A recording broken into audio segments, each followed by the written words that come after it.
നമസ്കാരം. അനു ഓൺലൈനിലേക്ക് ഏവർക്കും സ്വാഗതം. 10ാം തരത്തിലെ അടിസ്ഥാന പാഠാവലി 3ാമത്തെ യൂണിറ്റ് അറിവിന്നറിവായി നിറവായി. ഈ യൂണിറ്റിലെ ആദ്യത്തെ പാഠം ചരിത്രം രചിച്ച നാടകം എന്നത് കെ കേളപ്പൻ എഴുതിയ അവതാരികയാണ്. വി.ടി. ഭട്ടതിരിപ്പാടിൻ്റെ അടുക്കളയിൽ നിന്ന് അരങ്ങത്തേക്ക് എന്ന നാടകത്തിനാണ് അദ്ദേഹം ഈ അവതാരിക എഴുതിയിരിക്കുന്നത്. കഴിഞ്ഞ ക്ലാസ്സിൽ ഈ പാഠഭാഗം എടുത്തിരുന്നു. കാണാത്തവരുണ്ടെങ്കിൽ കാണുക. ഇന്ന് പാഠഭാഗവുമായി ബന്ധപ്പെട്ട ചോദ്യോത്തരങ്ങളാണ്. നമുക്ക് ആദ്യത്തെ ചോദ്യത്തിലേക്ക് പോകാം. ഏറ്റവും ചെറിയ ഒരണു, ആറ്റം, അതിൻ്റെ ശക്തി ജ്വലിപ്പിക്കാൻ തുടങ്ങിയാൽ ലോകത്തെ മുഴുവൻ അമ്പരപ്പിക്കും. പ്രസ്താവനയെ സാധൂകരിക്കുന്ന എന്തെല്ലാം സംഭവങ്ങളാണ് പാഠഭാഗത്ത് വിവരിച്ചിട്ടുള്ളത്? കണ്ടെത്തി എഴുതുക. അനന്തമായ ഊർജം ഉള്ളിലൊതുക്കിയ ആറ്റം ഒരു ചെറിയ കണികയാണ്. എന്നാൽ അത് സ്ഫോടനാത്മകമാണ്. വി.ടി. ഒരു സാധാരണ വ്യക്തിയാണ്. അദ്ദേഹത്തിൻ്റെ ശക്തിയോ ഗാംഭീര്യമോ അസാധാരണത്വമോ കാഴ്ചയിൽ അനുഭവപ്പെടുകയില്ല. ഏറ്റവും ചെറിയ ആറ്റം ഊർജത്തിൻ്റെ മഹാസ്രോതസ്സാകുന്നത് പോലെ വി.ടിയുടെ വാക്കും പ്രവൃത്തിയും സമുദായത്തിൽ കോളിളക്കമുണ്ടാക്കുകയും നാടിനെ പരിവർത്തനങ്ങൾക്ക് വിധേയമാക്കുകയും ചെയ്തു. അടുക്കളയിൽ നിന്ന് അരങ്ങത്തേക്ക് എന്ന നാടകത്തിലൂടെ ഒരു കാലത്ത് മാറ്റങ്ങൾ അംഗീകരിക്കാത്ത നമ്പൂതിരി സമുദായത്തിൽ വലിയ കോളിളക്കം സൃഷ്ടിക്കാൻ അദ്ദേഹത്തിന് കഴിഞ്ഞു. സ്ത്രീകൾക്കും പുരുഷന്മാർക്കും ഒരുപോലെ ആധുനിക വിദ്യാഭ്യാസവും പുരോഗമന ആശയങ്ങളും അനിവാര്യമാണെന്ന ബോധം നാടകത്തിലൂടെ വളർത്തി. വിധവാ വിവാഹം പോലുള്ള നവോത്ഥാനപരമായ ആശയങ്ങൾ പ്രചരിക്കാനും സമുദായത്തെ മറ്റ് സമൂഹങ്ങളോടൊപ്പം മുന്നോട്ട് നയിക്കാനും നാടകം പ്രേരകമായി. യാതൊരുവിധ മാറ്റങ്ങൾക്കും വിധേയമാകാൻ കൂട്ടാക്കാത്ത യാഥാസ്ഥിതികത്വത്തെ മുറുകെ പിടിച്ചിരുന്ന ഒരു സമുദായത്തിലേക്കാണ് വി.ടിയെ പോലെ കാഴ്ചയിൽ ചെറുതായ ഒരു മനുഷ്യൻ തൻ്റെ ചിന്താശക്തി കൊണ്ട് വിപ്ലവം സൃഷ്ടിച്ചത്. ഈ മാറ്റം സമൂഹത്തിലുടനീളം അലയടിച്ചു. അടുത്ത ചോദ്യം. പഠിക്കുവാനും ചിന്തിക്കുവാനും അവകാശവും സൗകര്യവുമില്ലാതിരുന്ന നമ്പൂതിരി സ്ത്രീകളെ വിദ്യാഭ്യാസത്തിൻ്റെ വെളിച്ചത്തിലേക്ക് നയിച്ചത് നവോത്ഥാന പ്രവർത്തകരാണ്. പുരുഷന്മാരോടൊപ്പം സ്ത്രീകളും ആധുനിക വിദ്യാഭ്യാസത്തിന് മുതിർന്നു. മുകളിൽ നൽകിയ സൂചനകളും കേരളത്തിൽ നടന്ന നവോത്ഥാന പ്രവർത്തനങ്ങളും വിലയിരുത്തി ആധുനിക വിദ്യാഭ്യാസവും സാമൂഹിക പരിവർത്തനവും എന്ന വിഷയത്തിൽ സെമിനാർ സംഘടിപ്പിക്കുക. ആദ്യം വിഷയത്തെ അവതരിപ്പിക്കുകയാണ്. ആധുനിക വിദ്യാഭ്യാസവും സാമൂഹിക പരിവർത്തനവും. ആമുഖം. കേരളത്തിൻ്റെ സാമൂഹിക ചരിത്രം പരിശോധിക്കുമ്പോൾ വിദ്യാഭ്യാസം സാമൂഹിക മാറ്റങ്ങളുടെ ഏറ്റവും ശക്തമായ ആയുധമായിരുന്നു എന്ന് വ്യക്തമാണ്. ഒരു കാലത്ത് പഠിക്കുവാനും ചിന്തിക്കുവാനും അവകാശവും സൗകര്യവും നിഷേധിക്കപ്പെട്ടിരുന്ന സ്ത്രീകളും അധസ്ഥിത വിഭാഗങ്ങളും നവോത്ഥാന പ്രസ്ഥാനങ്ങളുടെ ഇടപെടലിലൂടെ വിദ്യാഭ്യാസത്തിൻ്റെ വെളിച്ചത്തിലേക്ക് എത്തുകയായിരുന്നു. ആധുനിക വിദ്യാഭ്യാസം വ്യക്തികളുടെ ജീവിതം വികസിപ്പിച്ചതിനോടൊപ്പം സാമൂഹിക പരിവർത്തനത്തിനും വഴിയൊരുക്കി. ഞങ്ങളുടെ കുഞ്ഞുങ്ങളെ പഠിക്കാൻ അനുവദിച്ചില്ലെങ്കിൽ നിങ്ങളുടെ വയലുകളിൽ ഞങ്ങൾ പണിക്കിറങ്ങില്ല. നെല്ലിനു പകരം അവിടെ പുല്ലും കളയും വളരും. അയ്യങ്കാളി. ഇനി നമുക്ക് ആരാധനാലയങ്ങളല്ല വേണ്ടത്, വിദ്യാഭ്യാസ സ്ഥാപനങ്ങളും തൊഴിൽശാലകളുമാണ്. ഈ മഹത് വചനങ്ങളെല്ലാം സൂചിപ്പിക്കുന്നത് സമത്വത്തിനും വിദ്യാഭ്യാസത്തിനും വേണ്ടിയുള്ള പോരാട്ടങ്ങളാണ്. നവോത്ഥാന പ്രവർത്തനങ്ങളുടെ ഫലമായി നമ്പൂതിരി സ്ത്രീകൾ ഉൾപ്പെടെ സ്ത്രീകൾക്ക് ആധുനിക വിദ്യാഭ്യാസത്തിലേക്ക് പ്രവേശിക്കുവാൻ അവസരം ലഭിച്ചു. പുരുഷന്മാരോടൊപ്പം സ്ത്രീകളും സ്കൂളുകളിലും കോളേജുകളിലും പഠിക്കാൻ തുടങ്ങി.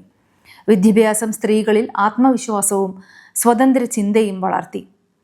സ്ത്രീകൾ സാമൂഹിക, സാംസ്കാരിക, രാഷ്ട്രീയ മേഖലകളിൽ സജീവമായി ഇടപെടാൻ തുടങ്ങി.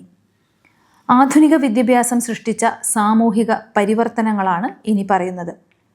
ജാതി മത ലിംഗ വിവേചനങ്ങൾ ചോദ്യം ചെയ്യപ്പെട്ടു. അനാചാരങ്ങളും അന്ധവിശ്വാസങ്ങളും തള്ളിക്കളയാനുള്ള ബോധം വളർന്നു. സ്ത്രീ പുരുഷ സമത്വം എന്ന ആശയം ശക്തമായി. വിദ്യാഭ്യാസം തൊഴിൽ സാധ്യതകൾ വർദ്ധിപ്പിക്കുകയും സാമ്പത്തിക സ്വാതന്ത്ര്യം നൽകുകയും ചെയ്തു. സമൂഹം യുക്തിബോധത്തിലേക്കും പുരോഗമന ചിന്തയിലേക്കും നീങ്ങി. ആധുനിക വിദ്യാഭ്യാസം കേരളത്തിലെ സാമൂഹിക പരിവർത്തനത്തിൻ്റെ അടിത്തറയായിരുന്നു. നവോത്ഥാന പ്രവർത്തകരുടെ പരിശ്രമ ഫലമായി വിദ്യാഭ്യാസം ഒരു പ്രത്യേക വിഭാഗത്തിൻ്റെ അവകാശമല്ലാതെ സമൂഹത്തിൻ്റെ പൊതുസമ്പത്തായി മാറി.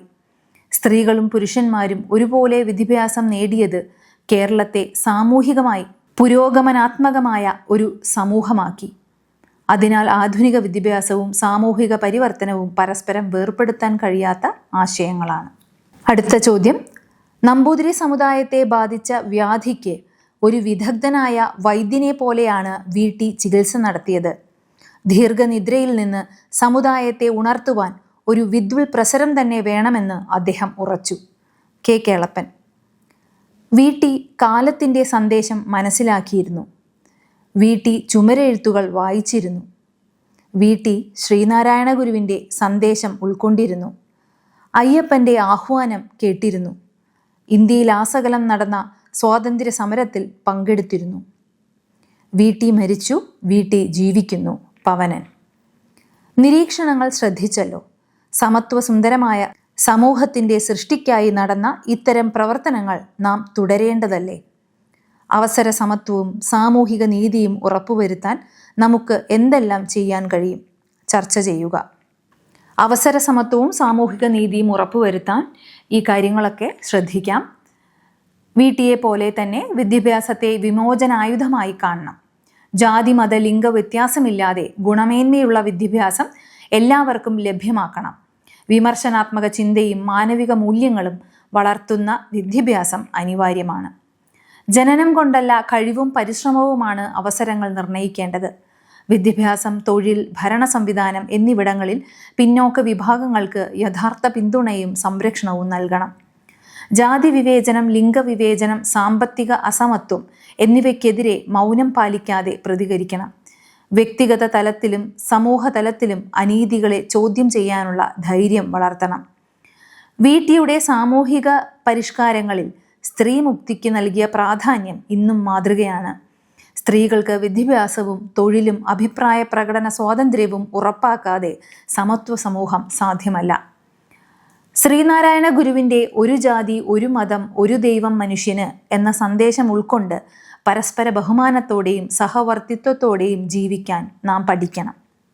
സ്വാതന്ത്ര്യ സമരത്തിൽ പങ്കെടുത്ത VTയുടെ ജീവിതം നമ്മെ പഠിപ്പിക്കുന്നത് സാമൂഹിക മാറ്റം സജീവ ഇടപെടലിലൂടെ മാത്രമാണെന്നാണ്. ജനാധിപത്യ മൂല്യങ്ങൾ സംരക്ഷിക്കാൻ ചർച്ചകളിലും സാമൂഹിക പ്രവർത്തനങ്ങളിലും സജീവമായി പങ്കെടുക്കണം. വിദ്യാഭ്യാസം, സാഹിത്യം, കല ഇവയിലൂടെയൊക്കെ സമൂഹത്തിലെ വേർതിരിവുകളും അന്ധവിശ്വാസങ്ങളും അനാചാരങ്ങളും ഇല്ലാതാക്കണം. ശാസ്ത്രചിന്തകളെ മുന്നോട്ട് കൊണ്ടുപോകുന്നതിനുള്ള ഊർജ സ്രോതസ്സുകളെ ഉണർത്തുന്നതിനോടൊപ്പം സാങ്കേതിക വിജ്ഞാനം വികസിപ്പിക്കുകയും വേണം. ഭരണഘടന വിഭാവനം ചെയ്യുന്ന ശാസ്ത്രാവബോധം, മാനവികത, അന്വേഷണത്വര, പരിഷ്കരണ വാഞ്ച എന്നിവയ്ക്കായി പ്രവർത്തിക്കേണ്ടത് പൗരൻ്റെ മൗലിക കർത്തവ്യമായി മാറണം. VT ഭട്ടതിരിപ്പാട് നടത്തിയ പ്രവർത്തനങ്ങൾ ഒരു കാലഘട്ടത്തിനുള്ളതല്ല, അവ ഒരു ദിശാസൂചികയാണ്. സമത്വവും സാമൂഹിക നീതിയും ഉറപ്പുവരുത്താൻ അദ്ദേഹത്തിൻ്റെ ചിന്തകളും പ്രവർത്തനങ്ങളും ഇന്നത്തെ സാഹചര്യത്തിൽ പുതിയതായി വായിക്കപ്പെടണമെന്നുള്ളത് നമ്മുടെ ഉത്തരവാദിത്വമാണ്. അങ്ങനെ ഒരു സമൂഹം സൃഷ്ടിക്കപ്പെടുമ്പോഴേ യഥാർത്ഥ മനുഷ്യ സമത്വം സാക്ഷാത്കരിക്കൂ. അടുത്ത ചോദ്യം, കേരളത്തിലെ പ്രസിദ്ധരായ നവോത്ഥാന നായകരുടെ ചിത്രങ്ങൾ, പ്രഭാഷണങ്ങൾ, പ്രധാന സന്ദേശങ്ങൾ എന്നിവയെല്ലാം ഉൾപ്പെടുത്തി ഡിജിറ്റൽ ആൽബം തയ്യാറാക്കുക. ഡിജിറ്റൽ ആൽബം തയ്യാറാക്കാനായി ആദ്യം നവോത്ഥാന നായകരുടെ ചിത്രങ്ങളാണ് ശേഖരിക്കേണ്ടത്. VT Bhattathiripad, K. Kelappan, MRB, Sreenarayana ഗുരു, ചട്ടമ്പി സ്വാമികൾ തുടങ്ങിയ നവോത്ഥാന നായകരുടെ ചിത്രങ്ങൾ ശേഖരിക്കുന്നതിനോടൊപ്പം അവരുടെ പ്രധാന ആശയങ്ങൾ, സന്ദേശങ്ങൾ എന്നിവ കൂടി ഉൾപ്പെടുത്തി ഡിജിറ്റൽ ആൽബം തയ്യാറാക്കാവുന്നതാണ്. ഇനി അവസാനത്തെ ചോദ്യം, ഇന്നത്തെ കേരളത്തെ നിർമ്മിച്ചതിൽ കലയ്ക്കും സാഹിത്യത്തിനും പ്രധാന പങ്കുണ്ടല്ലോ. സാമൂഹിക പരിവർത്തനത്തിന് പ്രേരകമായ കൃതികൾ കണ്ടെത്തി കൃതി, രചയിതാവ്, കാലം, പ്രധാന നിരീക്ഷണങ്ങൾ എന്ന ക്രമത്തിൽ പട്ടിക തയ്യാറാക്കുക. കൃതി മറയ്ക്കുടയ്ക്കുള്ളിലെ മഹാനരകം, എഴുതിയത് MRB, വർഷം 1930. ഇതിലടങ്ങിയിരിക്കുന്ന പ്രമേയം നമ്പൂതിരി സമുദായത്തിലെ സ്ത്രീകൾ അനുഭവിച്ച നരകയാതനകൾ സൂചിപ്പിക്കുന്ന നാടകമാണിത്. അടുത്ത കൃതി തൊഴിൽ കേന്ദ്രത്തിലേക്ക്.